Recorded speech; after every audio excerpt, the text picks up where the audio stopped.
جس طرح اس الیکشن میں فراڈ کیا گیا،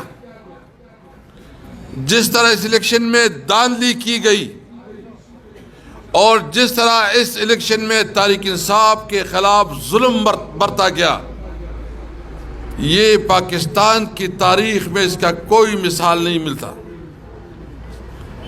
ہمارے کینڈیڈیٹ کو اٹھایا گیا،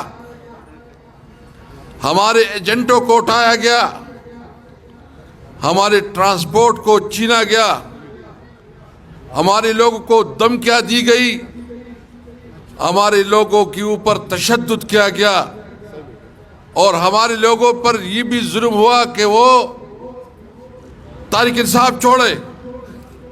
ایک خوف کی اور ظلم کی ایک انتہا تھی۔ لیکن میں سلام پیش کرتا ہوں ان نوجوانوں کو، پاکستانی عوام کو، کہ جس طرح جرت سے، بہادری سے، ہمت اور استقامت سے انہوں نے حالات کا مقابلہ کیا، تو آج ان کا سارا جو ظلم اور جبر، جو اس کی دھاندلی، وہ آج ثابت ہو گئی کہ عوام نے اس کو مسترد کیا ہے۔ میں اس لیے آج یہ بات واضح کرنا چاہتا ہوں، اور میں حکمرانوں کو کہنا چاہتا ہوں کہ نگران حکومت کی ذمہ داری تھی کہ وہ فیئر اینڈ فری الیکشن منعقد کرواتے۔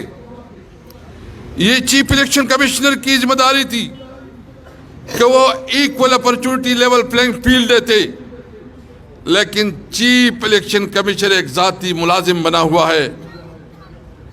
اس نے قانون کی دھجیاں بکھیر دی ہیں۔ پاکستان کی تاریخ کا سب سے بدنام ترین الیکشن کروایا ہے۔ ہمارا مطالبہ بالکل واضح ہے اور کلیئر ہے۔ ہمارا مطالبہ یہ ہے کہ عوام نے جس کو ووٹ دیا ہے، جس کو مینڈیٹ دیا ہے، ان کو حق ہے کہ وہ عوام کی نمائندگی کرے۔ میں مطالبہ کرتا ہوں چیف الیکشن کمشنر سے کہ وہ فوری طور پر انکوائری کرے۔ جہاں زبردستی سے فارم 45 میں ایک رزلٹ، فارم 47 میں دوسرا اور 49 میں تیسرا رزلٹ ہے، یہ آپ نے کس قسم کا انتظام کیا تھا؟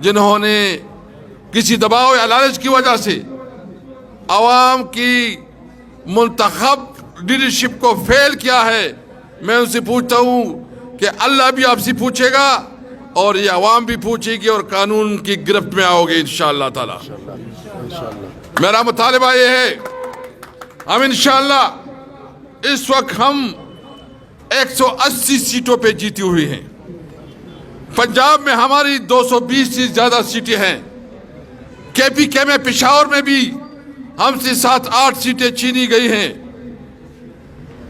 اگر اس کے باوجود یہ احتجاج ہو رہے ہیں، ہم صرف ایک مطالبہ کرتے ہیں کہ ہمیں اپنا حق دو۔ عوام نے جس کو مینڈیٹ دیا ہے، اس مینڈیٹ کو تسلیم کیا جائے۔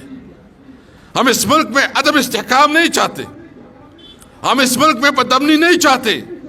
ہم چاہتے ہیں کہ ملک ویسی معاشی طور پر ایک بری حالت میں پھنسا ہوا ہے، معاشی طور پر حالات بہت بد سے بدترین ہوتے جا رہے ہیں، بے روزگاری بڑھتی جا رہی ہے، ملک کی اکانومی بیٹھی جا رہی ہے، آپ کے تمام ادارے اس وقت کولیپس ہو رہے ہیں۔ اس وقت ضرورت ہے کہ ملک میں استحکام آئے۔ ہونا چاہیے تھا کہ الیکشن کے بعد یہاں استحکام آتا، لیکن الیکشن نے مزید عدم استحکام کا شکار کیا ہے۔ میں مطالبہ کرتا ہوں کہ خدا را اس ملک کے اوپر رحم کرے، اس ملک کے عوام کے اوپر رحم کرے۔ اس ملک میں جس کو مینڈیٹ ملا ہے، اس کی مینڈیٹ کو تسلیم کرے۔ ایک کیسی حکومت ہوگی یہ جو جس طرح یہ کر رہے ہیں، گٹھ جوڑ کر رہے ہیں، حکومت بنا رہے ہیں، میں پوچھنا چاہتا ہوں کہ کون سے دنیا اس کو مانے گا؟ کیا اس کی حیثیت ہوگی؟ کیا اس کی کریڈیبلٹی ہوگی؟ کیا یہ اس مسائل کو حل کرنے میں اس کی کیپیسٹی اور کیپیبلٹی ہوگی؟ ایک ریگولیشن کی اب بھی وقت ہے. ہم عدم استحکام نہیں چاہتے، ہم سیاسی استحکام چاہتے ہیں کہ ملک میں استحکام آئے اور اس کی وجہ سے معاشی طور پر یہ ملک مستحکم ہو، ہمارے بچوں کو اچھی تعلیم ملے، روزگار ملے، یہاں کی صحت کی سہولات ہو اور یہاں ہمارے عوام کو امن ملے. اس کے لیے یہ پاکستان ہمارا ہے، ہم پاکستانی ہیں. ہمارے اوپر یہ ذمہ داری ہے کہ ہم آئین اور قانون کے مطابق اس ملک کو چلائیں. میں یہاں اس موقع پہ یہ بالکل واضح کرنا چاہتا ہوں کہ اگر کوئی سمجھتا ہے کہ وہ اس حالات میں پاکستان کو ڈیسٹیبلائز کرے گا، ہماری اپنی احتجاج اور آواز ہوگی، ہم بات کریں گے، لیکن کسی طور پر کسی کو اجازت نہیں دیتے کہ وہ پاکستان کے خلاف کام کرے. یہ ملک ہمارا ہے، یہ ادارے ہمارے ہیں. ہم نے اس ملک میں قانون اور آئین کے مطابق اپنی جدوجہد جاری رکھنی ہے. انشاءاللہ. میں ختم کرتا ہوں.